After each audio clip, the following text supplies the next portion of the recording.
நீங்கள் வந்து இந்த கேள்வியை எங்கேருந்து அவர் போனாரோ அங்கே கேட்கணும், இல்லைன்னா அவர் எங்கே போயிருக்காரோ அங்கே கேட்கணும். என்ன கேட்டால் கடந்த சில நாட்களுக்கு முன்னால் வந்த மழையில் இன்னும் சில இடங்களில் தண்ணீர் தேங்கி இருக்குது. கீழே ரொம்ப பள்ளமாக இருக்கிற பகுதிகளில் மழை நீர் தேங்கி இருக்குது. கிட்டத்தட்ட இந்த மாப்பிள்ளை ஊரணி பகுதியில் மட்டுமே வந்து 12 இடத்துல மோட்டர் வைக்கப்பட்டு தண்ணீர் அங்கேருந்து வடித்து எடுக்கப்படுகிறது.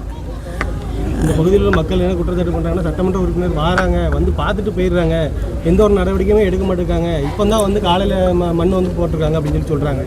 நீங்கள் தொடர்ந்து இப்போ பாதிக்கப்பட்ட எல்லா பகுதிகள்லேயும் வந்து அந்த சாலைகளை சரி பண்ணுறதும், அங்கே ஃபஸ்ட்டு வந்து நீங்கள் தண்ணியை வடித்து எடுக்காமல் வந்து அங்கே கொண்டு வந்து சாலைகளை சரிப்படுத்த முடியாது. அதனால் மோட்ரு வச்சு தண்ணி தேங்கி இருக்கக்கூடிய பள்ளமாக இருக்க பகுதியிலேருந்து தண்ணீர் அப்புறப்படுத்தப்பட்டு அதுக்கு பிறகு அங்கே சாலைகளும் சரி செய்யப்படுது.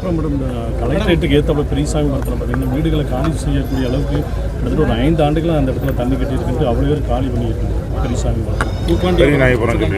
பெரிய நாயகபுரம் கலெக்டரேட்டுக்கு ஏற்ற அதான் பெரிய நாயகபுரம் என்ன அதாங்க கோரமலை சர்ப்ளஸ் போகிற இடம். அந்த லைன்லேயே இருக்கு. ஓடையை மாத்திரம் கொஞ்சம் சரி பண்ணால் போதும் அப்படிங்கிற மாதிரி அவங்களோட ஓடை ஆல்ரெடி டிஸ்போசல் போயிட்டு இருக்கு. அது ஓடையிலே இருக்குங்கிறதுனால தண்ணி வந்து வழக்கமாக கேட்டுருக்கிற மாதிரி சொல்லி இல்லைங்க. சரி, அங்கே இருக்கக்கூடிய அந்த பிரச்சனையை சரி செஞ்சுருக்கோம். ஆனால் வந்து சில நேரங்களில் வந்து தண்ணி அதிகமாக வரும்பொழுது அங்கே தண்ணி கட்டக்கூடிய பிரச்சனை இருக்குது. அதை விரைவில் வந்து ஒரு நிரந்தர தீர்வு காண்போம். டிமார்ட்டுக்கு எய்த்தாக்கில் உள்ள ஸ்ட்ரீட்டில் கழிவு நீர் வந்து குடிநீர் கூட கலந்துருக்குன்னு சொல்லி குற்றச்சாட்டு சொல்கிறாங்க. நான் நிற்கவே முடியல. அந்த மாதிரி ஸ்மெல் அடிக்கி தண்ணியுமே சாக்கடை தண்ணியாக கலந்து கிடக்குது. பார்க்கு முன்னாலே இப்போ கிளியர் ஆகி பண்ணிட்டு அன்றைக்கி போய் பார்த்தோம். பார்த்து தண்ணி எடுக்க சொல்லியாச்சு, எடுத்துட்டாங்க.